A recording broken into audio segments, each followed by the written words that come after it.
전 세계에 이목이 집중됐었던 미국의 1월 소비자 물가지수 CPI 상승률이 예상보다 더 큰 폭으로 예상된 것보다 큰 폭으로 높게 발표가 되면서 그에 따른 여파가 만만치 않을 것이라는 우려가 확대되고 있습니다. 오늘은 이 문제를 좀 심층적으로 진단 들어봐야 할 텐데요. 한국경제신문의 한상춘 논설위원 모셨습니다. 안녕하십니까? 네, 안녕하십니까? 자, 어제 이 시간을 통해서 1월 소비자 물가 상승률 예상치가 7.2%로 굳어진 게 너무 좀 확정적으로 우리가 이야기하는 것이 아닌가 하는 우려를 전해주셨었는데 결과적으로 봤을 때 소비자 물가 상승률 큰 폭으로 예상치보다 높게 나오지 않았습니까? 네, 워낙 관심이 됐었고 1월 달이 월스트리트 저널이 시장의 참여자를 대상으로 해서 예상치가 7.2%가 너무 굳어진 것이 문제가 될 수 있다. 이것이 독이 될 수도 있다는 말씀을 전해드렸습니다. 그런 예상대로 이렇게 월스트리트가 주도했던 시장 예상치 7.2%보다 월등히 높은 7.5%로 나왔습니다. 이 자체가 예상보다 월등히 높기 때문에 인플레 샥 때문에 이렇게 증시에 영향을 미쳤다 이렇게 볼 수 있습니다. 일단 수준 자체는 두 가지로 이렇게 볼 수가 있겠는데요. 수준은 7.5%는 한 40년 만에 보지 못하는 국면이다. 그래서 1980년대 초반에 스태그플레이션 국면이 나타났는데요. 그때의 유가의 문제 때문에 그렇거든요. 그래서 1980년 이후에 이렇게 미 국민들이 보지 못했던 인플레 국면이다. 벌써 7.2%가 2개월 연속 지속되지 않습니까? 그리고 작년 5월부터 이렇게 지속되면 그러면 한번 시청자 여러분 보겠습니다. 자, 1세대가 30년입니다. 그러면 40년 만이라면 경우에 따라서는 40세 이하에 되는 사람들 그리고 경제에 대해서 마인드가 접촉되어 있는 사람이 20살이라면 60세 이하 사람들은 전부 이러한 인플레 국면을 보지 못했다는 겁니다. 예. 그렇게 보면 우리가 이제 한번 따져보시면 이게 지금의 미국의 인플레 상황이다 이렇게 보이겠고요. 아까 신인기 투파원께서도 우리도 이 방송을 통해서 전월비 개념으로 보실 필요가 있다는 걸 얘기했는데요. 이 전월비 개념으로도 이렇게 올라가기 때문에 갤러핑에서 속도 문제 이렇게 되는 거죠. 쉽게 꺾이기 어렵다는 그런 측면에서 오늘 인플레 사항을 7.5%를 의미를 좀 재해석할 필요가 있지 않냐 하는 생각이 듭니다. 그러다 보니까 이 페드의 사실 인플레 진단과 예상이 또다시 도마 위에 올랐죠. 오늘 7.5%가 나온 이후에 일단은 첫 번째가 작년 5월 이후에 페드의 대부분 인사 파월 의장도 인플레가 일시적이다 하는 얘기가 작년 9월까지 유지했는데요. 역시 이 진단은 페드의 예측 사상 가장 최대 실수다 하는 평가가 지금 나오고 있고요. 그다음에 올해 전미 경제학이라든가 이런 측면에서 파월 의장이라든가 이런 분이 의회 증언 전미 경제학회 이렇게 나간 거 보면 지금 인플레가 강보하고 지속 가능하지만 그래도 안정된다 하는 입장이었거든요. 그게 이제 1월 달에 파월 의장의 입장이었었는데요. 오늘 7.5% 이렇게 나오다 보니까 두 번째 실수를 저질렀다 하는 측면에서 페드의 인플레에 대한 진단과 그 다음에 예상이 도마 위에 오르고 있다 이렇게 됐습니다. 1월 CPI 상승률이 발표된 이후에 사실 연준뿐만이 아니라 세계적인 석학들이나 교수들, 인플레 진단과 처방도 역시 도마 위에 오르고 있지 않습니까? 네, 이 문제를 같이 이렇게 말씀드리는 것은 지금 인플레 상황이 종전과 다르기 때문에 그렇다는 걸 말씀드리겠습니다.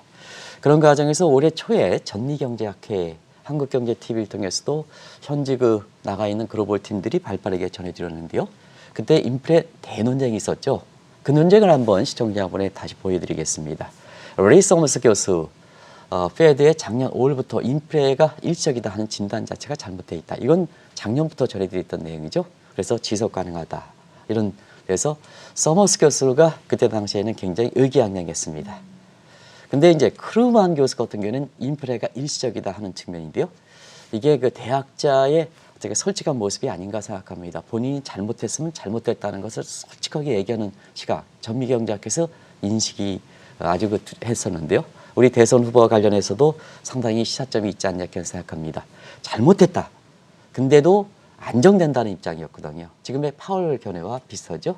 그래서 대학자가 예측이 잘못되면 솔직히 인정하는 모습, 그때도 인상적이었다 이렇게 됐습니다. 그럼 인플레 진단이 잘못하면 처방도 뭐냐? 이 진단이 서로 다르면 처방도 다른 거죠. 그래서 전미경제학계에서 보면 서머스 같은 경우는 인플레가 지속 가는 거니까 과거처럼 총수요 억제책으로, 총수요 억제책은 금리를 빠르게 올려야 된다는 얘기입니다. 이런 쪽인데, 자, 크루만 교수 같은 경우는 총 공급축이 문제다. 그러다 보니까 수요를 급격히 금리를 인상해서 총수요를 억제 정책만 가지고는 한계가 있다. 네. 그래서 금리를 올리더라도 이제 인플레가 일시적이다 하는 걸 잘못됐다고 인정했으니까 처방에 들어가야죠. 그럼한 교수. 근데 서머스 교수와 달리 공급축 요인이 되기 때문에 인플레를 급격히 올리면 안 된다는 입장이었습니다. 그런데 지금 계속해서 그 위에 자 파월과 페드 통화정책의 인플레를 진단하고 여기에 따라서 통화정책을 관장하는 것이 지금 월가 입장이나 미 학계 입장에서는 서머스를 선택할 것이냐 크루그만을 선택할 것이냐 이게 지금까지 논쟁이 왔거든요. 이런 각도에서 오늘 이렇게 7.5% 발표됨에 따라서 지금 오늘 복합적으로 이게 처방까지 한번 진단해 보도록 하겠습니다. 이 네로라 하는 이코노미스트들과 많은 연준 그리고 세계적인 석학들도 예상치를 틀릴 만큼 이게 상당히 어려운 예측이었다는 의미인 것 같은데 왜 이런 해석들이 나왔을까요? 네, 페드 내 포브스 모델, 거시경제 모델, 인플레를 진단하고 예상하는 이 포브스 모델, 페드 플러스 US를 포브스 모델이라고 하는데요. 예. 거기 소속돼 있는 이코노미스트만 하더라도 아마 200명 넘을 겁니다. 페드 내 전체적으로 거기 거시경제 팁뿐만 아니라 전체적으로 대부분 다 페드의 그 통화정책 담당하는 사람들은 뭐 이코노미스트에 해당되기 때문에요. 네, 그런 분들이고 앞서 말씀드린 서머스라든가 크루만 교수 같은 경우에는 노벨 경제학상 이런 쪽에 이렇게 해당되는 분들이 이렇게 인플레 진단과 처방에 서로 다를까 하는 측면은 코로나 이후의 인플레가 일전에 다 말씀드렸다시피 다중, 복합, 공선형 한 시간대에 동시간대에 다중 복합 공선형이라는 것을 작년부터 말씀드렸습니다. 그러면 다중 복합 공선형을 낼까 하는 측면에서는 자 인플레가 공급 측이냐 그다음에 수요 측이냐 수요 측은 디맨드 풀 공급 측은 코스트 푸시인데 이게 한꺼번에 나타난다는 얘기입니다. 한꺼번에 그런 측면을 한번 보겠습니다. 자 그러면 작년에 그 4분기 성장률이 6.9%죠. 근데 미국의 페드의 추정하는 잠재 성장률 지금 2%입니다. 그 때려버리면 뭐냐 4%포인트 이상의 디맨드 풀 인플레가 나오는 거거든요. 근데 이제 공급 측에서는 공급이 부족되고 또 금리라든가 이런 게 올라가다 보니까 임금 상승 내 그다음에 금리 상승에 원자재 가격에서 공급 측 요건도 악화되죠. 이런 것이 이제 총수와 총 공급 요인이 한꺼번에 벅친다. 복합. 그다음 한 시간대에 나온다. 이렇게 보시면 됐습니다. 그리고 새로운 인플레 요인도 가세되는 거죠. 자, 코로나 이후에 디지털 컨텍스트이다 보니까 전 앵커의 얘기가 소셜 네트워크를 통해서 전 세계가 하룻밤에 퍼지지 않습니까? 이게 네트워킹 효과, 그 다음에 사실 그 심리적 요인이 네트워크 요인이 신인플레 요인입니다. 그래서 쉘러 교수라든가 로버트 쉘러 교수라든가 이런 점은 내러티브 이코노믹스입니다. 이런 얘기를 하지 않습니까? 이야기 경제학이다. 예. 전 앵커가 잘했든 잘못했든 여기서 나오는 얘기를 전 세계에 퍼지다 보니까 이 얘기 한 자체가 긍정적 편향이든 부정적 편향이 생긴다. 그래서 인플레 기대 심리를 확산시킨다는 얘기입니다. 그래서 오늘도 인플레 기대 심리를 차단시켜야 된다.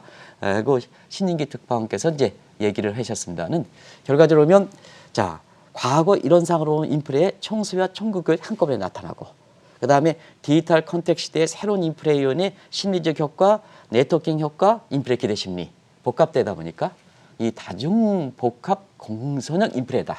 그러다 보니까 진단과 예상이 쉽지 않다.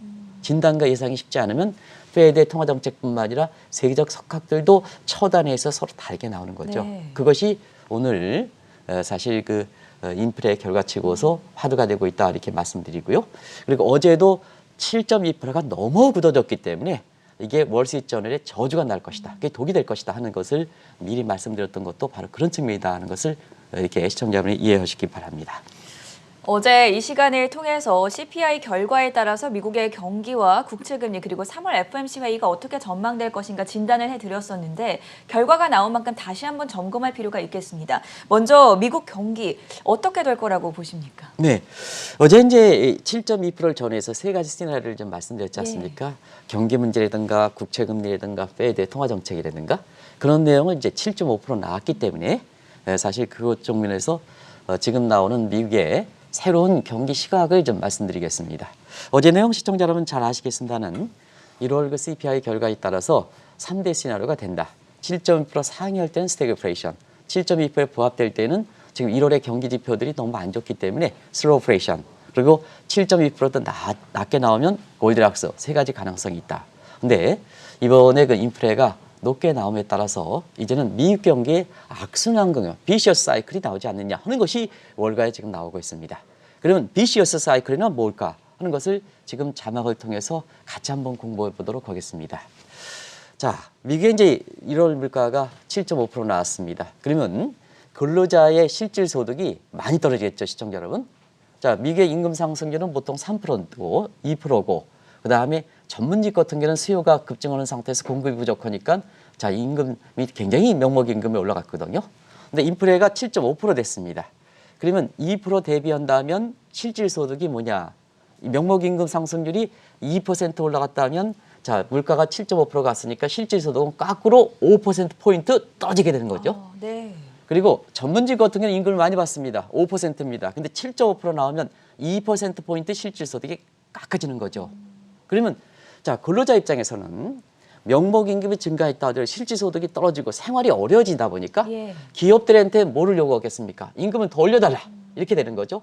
임금을 더 올려달라 하면 기업 입장에서는 가뜩이나 금리 인상, 금리 상승, 그다음에 원자재가격 비용 여건이 악화된 상태에서 임금 더 올려? 그러면 마이크로적인 측면에서는 기업의 수익 감소, 매크로 사이드에서는 경기가 감소, 경기가 둔화. 그러다 보니까 자연스럽게 미국 경기에서 보면 슬로우플레이션 그리고 스태그플레이션 이가 나올 수 있다 하는 것을 말씀드리고요. 기업들의 실적도 누누이 말씀드렸습니다는 이번에 그렇습니다. 자, 많은 그 전문가들이 절대 수준이 예상이 넘는다. 그게 중요한 게 아니고 서프라이즈 폭이다. 자, 그러면 이렇게 실질 소득이 감소하면서 임금을 요구하면 기업들 수익 감소하죠. 그래서 작년에는 뭐냐 서프라이즈 기업들이 서프라이즈 폭이 45% 나타나는데 올해는 10% 밑에 9%다. 9%다. 이 또한 이렇게 주가 상승의 제약 요인이 되지 않느냐 하는 쪽에 말씀드렸었는데요. 바로 실질 소득이 감소하면 기업들의 임금 요구, 임금 상승, 수익 감소, 기업 사이드, 매크로 사이드 경기 둔화 하는 이 측면에서 나타나는 우려다. 거의 그 아주 악유가 딱 맞는 거죠. 네. 그렇게 나타나는 거다 이렇게 됐습니다. 7.2%를 상회했으니까 지금 세 가지 시나리오 중에서 스태그플레이션 우려가 확산된다는 점을 우리가 주목을 해봐야 할 텐데 왜 이런 시각들이 급부상하고 있는 것입니까? 지금 한국경제학회에서 서울대학교의 장용선 교수, 네. 한국경제신문의 다산경제학상 젊은 경제학상을 수상한 아주 훌륭하신 분이에요. 그때 진행 안 하셨습니까? 안 했습니다. 작년에 안 했습니까? 네. 워낙 그 밖에서 활동을 많이 하시기 때문에 제가 여쭤봤는데요. 서울대 장용선 교수가 이번에 한국경제학회에서 작년에는 환경 밀레니엄 포럼에서 한국 경제가 올해 스크루플레이션이 예상된다. 쥐어짠다는 얘기죠. 예. 그리고 이번에는 스태그플레이션 얘기가 나왔습니다. 그러면 왜 스태그플레이션 나오니까 하는 측면에서는 지금의 사실 경제 현실이 이렇게 바뀌다 보니까 자 정형화된 시청자 여러분의 눈에 익었던 정형화된 이게 스타라이제이션 팩터라는 표현인데 이게 흐트러진다는 얘기입니다. 그러다 보니까 현실이 바뀌니까 경제 이론은 뭐냐? 커먼센스다. 경제는 커먼센스니까 자 종전의 이론들이 잘 맞지 않는다는 얘기죠. 그래서 뉴노멀 시대라는 얘기입니다. 뉴노멀 시대. 그래서 뭐냐? 지금은 성장률과 실업률과 인플레 관계가 흐트러져서 소위 근대 통화론자에 대비해서 모던 머니터리 시절이 현대 통화 이론이 나오는 거고 아직 소수 주류 경제학의 위치는 차지하지 못했습니다. 네. 그리고 1980년대 서프라이즈 사이드 이코노믹에 새로운 거기에 모던이 붙어서 모던 서프라이즈 사이드 이코노믹 이런 새로운 용어가 나오는 거다 이렇게 보시면 되겠습니다. 그럼 이제 서울대학교 장용선 교수님의 그 얘기를 미국 경제에 오늘 인플레가 나온 상황을 같이 이렇게 적용 한번 해보겠습니다. 그 내용을 한번 보겠습니다. 일단 서울대 장용선 교수가 한국경제학에서 자 성장률과 실업 관계는 역관계다. 역관계는 맞죠. 네. 왜냐하면 성장률이 올라가면 실업률은 고용이 사직이 떨어져야죠. 근데 문제는 그 떨어지는 정도가 너무 약하다는 이 옥군계수입니다. 떨어진 정도가 너무 약하다는 얘기입니다. 옥군계 빠르게 떨어진다. 그러다 보니까 코로나 이후에 성장률이 된다 하더라도 노동시장의 미스매치라든가 공급 병목 바틀렉 현상 때문에 자 이전에 한번 그런 표현을 썼지 않습니까? 과거 1990년대 빌 클린턴 시의 뉴 이코노믹은 성장이 돼도 물가 고용이 안 올라간다. 잡리스 리커버리. 근데 코로나 이후에는 거기에 뭐 하시를 붙여서 더 거치는 경기 회복이다는 말씀을 드렸습니다. 그게 옥군계수가 떨어진다는 얘기입니다. 그래서 성장률이 올라가더라도 물가 실업률이 그렇게 빨리 떨어지지 않는다는 얘기입니다. 두 번째는 성장률과 실업가의 관계를 보겠습니다. 그러면 이제 실업률과 인플레 관계를 보겠습니다. 이건 네거티브 관계죠. 실업률이 올라가면 인플레는 떨어져 있죠. 근데 지금 우상향 온다는 얘기입니다. 서울대 장윤선 교수는. 자, 그러면 이걸 한번 매칭을 시켜보겠습니다. 성장률이 하락되면 실업률은 증가하겠죠? 오픈 계수가 떨어지니까. 자, 그러면 실업률이 증가하면, 실업률이 높아지면 인플레도 올라간다는 얘기입니다. 그러면 여기서 성장률 하락과 인플레 관계를 보겠습니다. 네. 성장률 하락과 성장률 하락은 원래 인플레가 떨어져 있는데 인플레가 상승한다. 스태그플레이션이죠. 그렇죠. 이게 서울대 교수의 장윤선 교수의 모습이다. 그럼 미국 경제를 보겠습니다. 미국 경제는 사실 뭐냐? 실업률이 지금 3.9에서 4%가 올라간 상태거든요. 이제 1월 달. 네. 여기에 원래는 실업률이 올라가면 물가가 떨어져야 되는데 12월 달에 물가가 7.2죠? 7.0에서 지금 7.5%확 올라갔죠. 그러다 보니까 스태그플레이션 우려가 네. 나오는 거죠. 그 관계가 그렇다. 그래서 미국 경제가 1월 달에 7.5% 나오다 보니까 스태그플레이션 우려가 나오는 거다 이렇게 보겠습니다. 지금 1월 소비자 물가 발표 이후에 미국의 경기가 어떻게 될 것인가 스태그플레이션 우려가 확산되고 있다라고 정리를 해주셨는데 국채 금리도 상당히 궁금합니다. 오늘 또 2% 넘어서지 않았습니까? 네, 어제 세 가지 시나리오를 말씀드렸죠. 네. 7.2% 대비해서 그보다 높으면 2% 매직 넘버 근 바로 올라갈 것이다 하는 말씀을 드렸고, 네, 7.2% 예상이 나오거나 그보다 낮게 나오면 국채 금리는 폭락할 것이다. 왜 그럴까? 그동안 페드의 급진정 이렇게 통화정책 출구 전략 때문에 전부 채권을 너무 많이 버렸다. 너무 많이 버렸다는 것은 채권 가격이 떨어지는 거고 국채 금리가 가행적으로 올라갔다. 그러면 예상치 대비해서 나오면 그 국면에 대해서 반성을 계기로 해서 패닉이 해소되니까 국채 금리는 급락한다. 근데 첫 번째 최악의 케이스로 나온 거죠. 7.5% 나오니까 자, 오늘 국채 금리가 바로 매직 넘버의 수를 이렇게 10, 9 이게 거치지 않고 바로 수직으로 2% 올라가 버렸죠. 예. 이게 이제 어제 나타난 현상이다. 여기 한번 보겠습니다. 근데 여기에 이제 아까 신인기 특파원께서 이제 말씀해 주셨습니다는 자, 우리가 보면 물가가 올라가다 보니까 통화정책과 관련돼 있는 통화정책과 관련된 게 단기금리죠. 단기금리. 단기금리 보겠습니다. 단기금리 12%가 올라갔습니다. 예. 하루에 12% 올라가는 경우가 그렇게 많지 않죠. 이렇게 하다 보니까 결과적으로 보면 지금의 그 장단기 금리 스프레드에서 이렇게 보면 단기 금리가 장기 금리보다 아직 낮지만 그게 단기 금리가 빨리 올라가다 보니까 장단기 금리의 경기 예측에서 이게 평탄화가 너무 빨리 진행된다. 그러다 보니까 미국 경기의 앞날에 대해서 슬로우 프레션일까 스태그플레이션일까 이런 게 같이 맥을 같이 해서 나오는 거다 이렇게 보겠습니다. 어찌됐든 지금 미국의 통화정책에 반영하는 2년물 금리가 이렇게 빨리 올라가다 보니까 네. 이제는 페드 입장에서는 자 1월 해가처럼 좀 더 지켜보자 이런 입장이 아니다. 시장 금리와 기존 금리는 이게 스프레드 차가 있어요. 인터레 시스템이라고 합니다. 전문적인 인터레 시스템인데요. 지금 시장 금리가 너무 빨리 올라가다 보니까 이제는 기준 금리는 어쩔 수 없이 올려야 된다. 그래서 2월 달 소비자 물가 상승률이 그렇게 문제가 되지 않는다는 얘기입니다. 1월 가지고 이렇게 판단하는 겁니다. 네. 너무 시장 금리와 기준 금리의 스프레드가 벌어졌다. 그제는 이제 3월 달에는 금리를 올리지 않으면 안 되는 입장이다. 이렇게 이제 보시면 되겠습니다. 바로 결을 이어본다면 이제는 3월 FOMC 회의 결과를 우리가 또 어느 정도 전망을 해볼 수가 있잖아요. 지금 빅스텝 이야기가 나오고 있지 않습니까? 네, 그렇습니다. 이제는 1월 달에 소비자 물가 상승률이 7.5% 나오다 보니까 네. 3월 회의는 금리 인상은 불가피하다. 근데 이제 3월 회의에 관련해서 예상보다 높게 나오다 보니까 세 가지 관심에서 시청자분이 주목하실 필요가 있지 않냐 생각합니다. 하나는 자, 금리가 왜 베이비 스텝, 노멀 스텝, 빅 스텝을 좀 어제 말씀드렸냐면 이런 국면 때문에 그렇습니다. 그래서 이제는 한 차례 금리 인상은 불가피한데요. 이걸 두 차례 갈 것이냐. 그래서 0.5%포인트 두 단계를 올릴 것이냐 이렇게 하는 것이 이제는 금리 인상이 뭐냐 이게 더 관심이 될 거다 이렇게 보겠습니다. 그리고 또 한 가지는 오늘 이렇게 소비자 물가가 이렇게 높게 나오다 보니까 양적 긴축 문제가 나오죠. 네. 그래서 금리 인상과 함께 양적 긴축을 같이 갈 것이냐 하는 문제. 예를 들어서 이렇게 되는 거죠. 금리가 0.5%포인트 인상하는 것이 부담이라면 0.25% 올려주고 양적 긴축을 같이 해서 조합으로 가는 거고 어떤 것을 선택할 것이냐 문제. 그리고 자, 금리를 0.25%포인트 올라가면 계속 매번 회의보다 올라간다. 이런 얘기가 나오는 거죠. 그래서 스텝 바이 스텝이죠. 근데 자, 한꺼번에 많이 올려놓고 0.5 올려놓고 다음에는 시장의 움직임을 지키고 다음에 또 올리는 고스톱 방식이죠. 요 세 가지 방식은 어떤 방식을 선택할 것이냐 하는 것이 사실 지금 1월달 소비자 물가 상승률이 요거 나온 이후에 관심이 되고 있다 이렇게 보겠습니다. 그래서 3월 회에는 이 세 가지 관점에서 보실 필요가 있지 않냐 하는 생각이 드는데요. 지금 보면 앞서 말씀드린 40년 전에 2차 얼쇼크 1982년 이렇게 나오죠. 그때도 미국 경제에 대해서는 스태그플레이션 얘기가 나오는 거죠.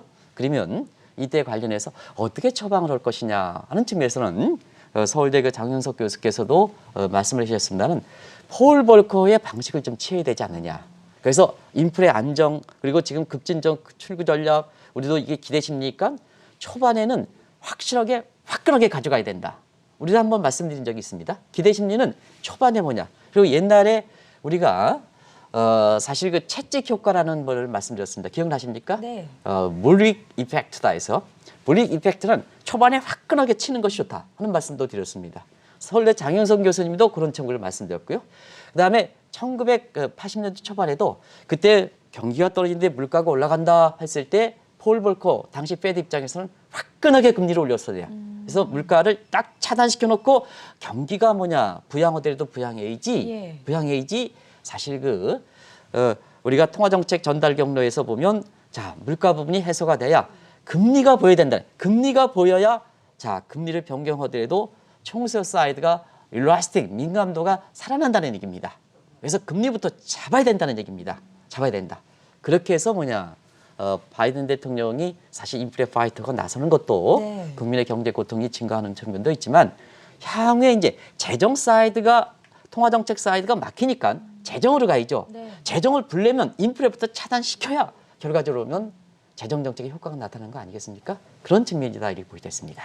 그렇다면 지금 재정정책을 담당하고 있는 제니 옐런 재무부 장관 좀 어깨가 무거울 것 같은데 여기에 대해서는 어떻게 풀어볼까요? 재정이 결국 중요하기 때문에 네. 전미경제학계에서 앨런 의장이 소위 현대판 공급 중시 경제학 BB 액트를 이렇게 주장한 것, 현대판 공급 중시 경제학을 말씀드렸던 겁니다.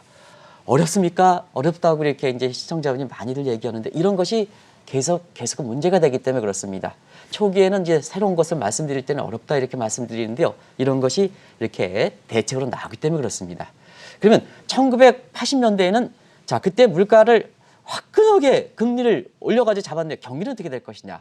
경기 측면에서는 그게 레이거노믹스거든요.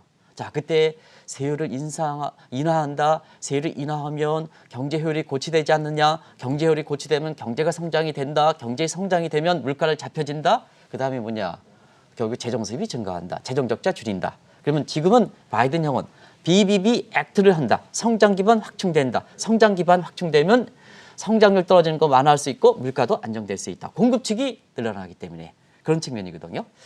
그래서 지금 사실 시청자 여러분 아시겠지만 오늘 물가가 이렇게 7.5% 이렇게 나오고 미국 경제 스태그플레이션 나오고 재정 역할을 중시하는 상태에서 앨런 의장이 사실 전면에 등장해야 되는데 조 맨친 의원 때문에 지금 손발이 묶였거든요. 예.